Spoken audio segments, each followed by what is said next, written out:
Cyberpunk 2077 is one of the most polarizing games I've ever played, not just in terms of its final execution, but the overall development cycle as well. I think most of you will know how rife that whole period was between about 2018 to 2020, where we were finally in the marketing push for the game that CD Projekt Red developed up until the release date. And it was marred with delays, developer insights into some, crunch culture and all that jazz. And it was, not a good sign for the game that had been built up for so long.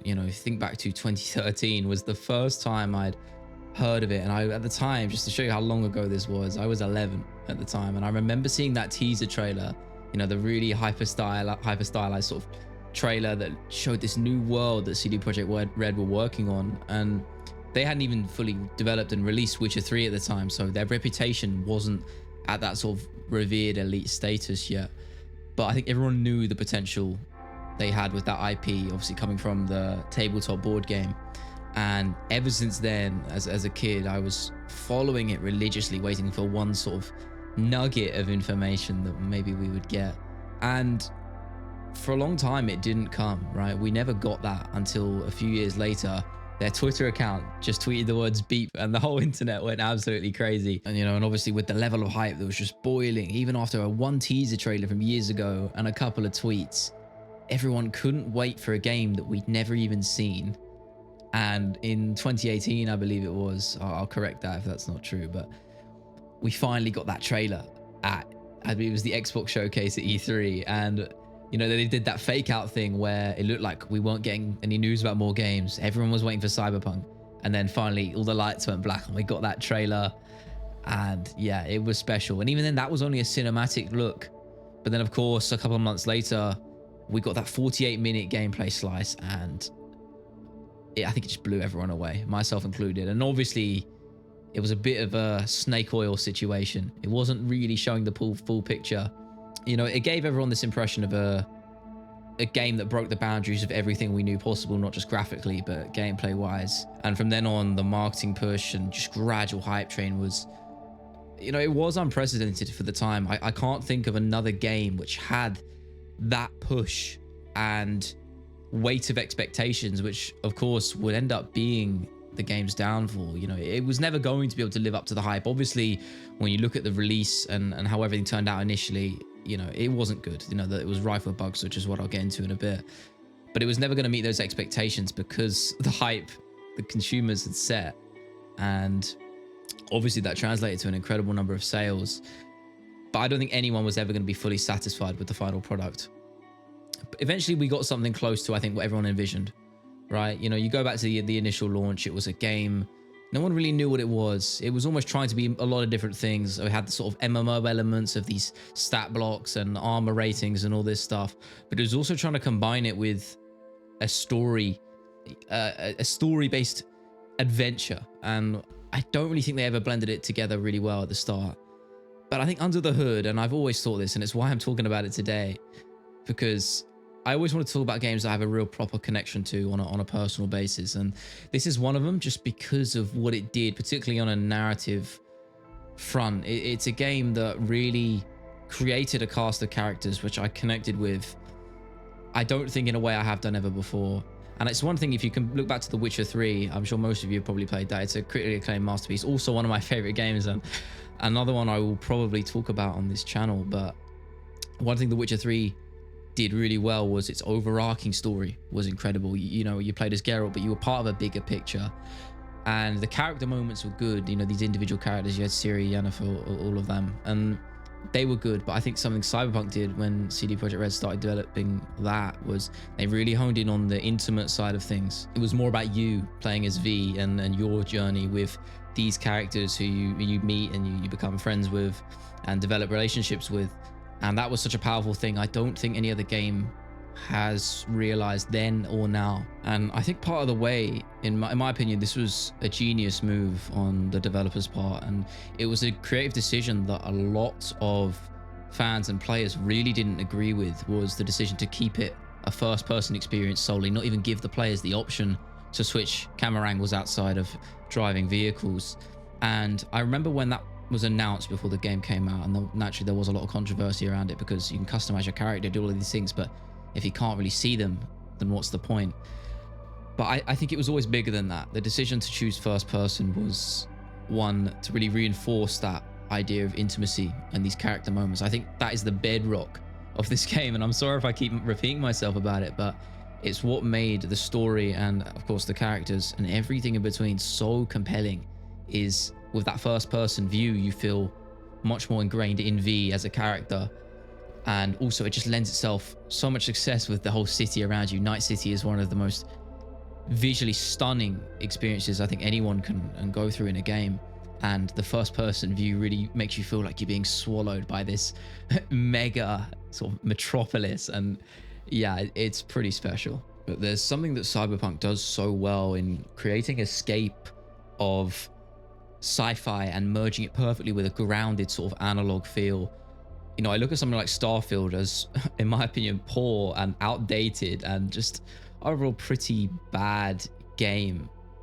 You know, that it is something it does so well is the art direction. I think the ship designs are incredible. They feel grounded. They don't feel unrealistic and sort of unachievable, which is something I think a lot of sci-fi games and pieces of media tend to do a lot of the time. But Starfield had everything feel very there, present. It was analog, all the buttons, and they were all there. Nothing was too digital, not a lot of screens.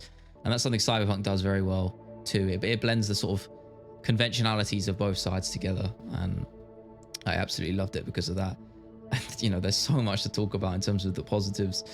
The music, for example, again, forgive me, the name is slipping my mind, but the composer, you know, people talk about the soundtrack and the various artists they got to do songs for the various radio stations in the game, which were awesome as well. And obviously a lot of them were used later on and found some success, which I'll get into as well. But the actual score itself, again, it just comes back to that word of intimate.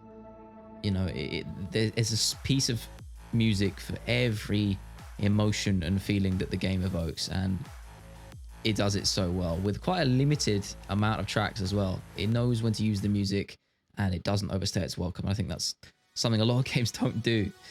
But as I said about the artists, you know, getting actual characters in the game as well, which is pretty cool. Obviously they did their own music for the game and its various radio stations, and as I said, they found further success through the anime which came out, and that was something that got commissioned way before the game even got launched. And I guess people kind of forgot about it, but when, you know, people found out Studio Trigger were working on it, and again, I'm not a huge anime connoisseur. In fact, it's one of the only animes I've ever actually watched, but Studio Trigger have a very good reputation as far as I'm aware, and when that released, I don't think anyone expected it to be as good as it was. I absolutely loved it, and I don't want to give away spoilers or anything, but I think it almost did Cyberpunk 2077 better than Cyberpunk 2077. And, you know, the knock-on effect of that, because it really broke out the sphere of just the game, because this was a good couple years after the game had come out in 2020, and it just brought a new life to this single-player game, might I say, which people finally sort of started to realize was actually pretty damn good. You know, past all the bugs and fixes and various changes, under the hood there was always something there. But I think over time people finally began to realize that, and I was glad about it, because it was a game I'd always championed, even throughout the bad and the good. You know, obviously I was aware, and I don't make excuses for the problems it had, you know, before, during, and after the launch. But it was a game I always found enjoyment in on PC, might I say, even from when it came out, as annoying and frustrating as some of the bugs were. Again, I found myself so compelled by the story, and I think after Edge Runners came out, others, I think, finally felt that same sentiment that I did. And of course, after we had that huge resurgence of players, you know, entering the game, some returning, a lot for the first time, we had Phantom Liberty, the DLC, which for me really elevated the game. You know, as much as I loved the base game and everything that came with it, there was always something missing, and I could never really pin what that was. And with Phantom Liberty, I think I finally realized that there was a lack of cinematic feel, and obviously you want to find that balance with player agency and the cinematic feel, as I said. And I think Cyberpunk very much lent more into the gameplay side of things. But when you do that too much, you often lose the sort of higher production value sometimes, if that makes any sense. And Phantom Liberty definitely brought that back, not just on a, you know, game design perspective, but also visually and with a storytelling perspective as well, because it was a, you know, huge step forward and a shift for the game, because it always had quite a serious tone, and Phantom Liberty definitely maintains that, but it goes a completely different route. You know, I don't want to spoil anything narrative wise, but it's a spy thriller, you know, akin to James Bond in the best way possible. It takes all the greatest elements out of spy movies and media and puts them into a game form with, you know, the incredible art direction, game design, and character moments that the base game always had.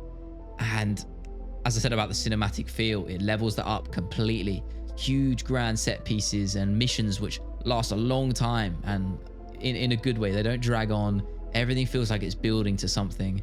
And I said earlier about the performances or the intimate character moments. Obviously, they're aided by the motion capture, which is excellent, you know, state of the art.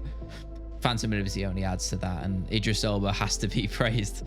I feel like I can't do this video without mentioning him, because he really carries that DLC, not off his own back, but he does a damn good job and really sells you on this character, you know, this sleeper agent operative trying to make the right decisions. And just like Cyberpunk as a movement and an art concept, it's very gray morally, you know, themes, everything is gray. It's not black or white. There's no easy decisions, and they definitely maintain that with some pretty polarizing endings, which I can only encourage you to seek out for yourself if you haven't played it already, because it is one of the few times where I've had to sit there and think.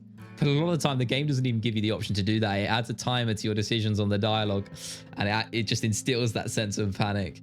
And I love little things like that. But I think it was a melancholy send-off to the game, which, you know, I'd been following for over a decade now.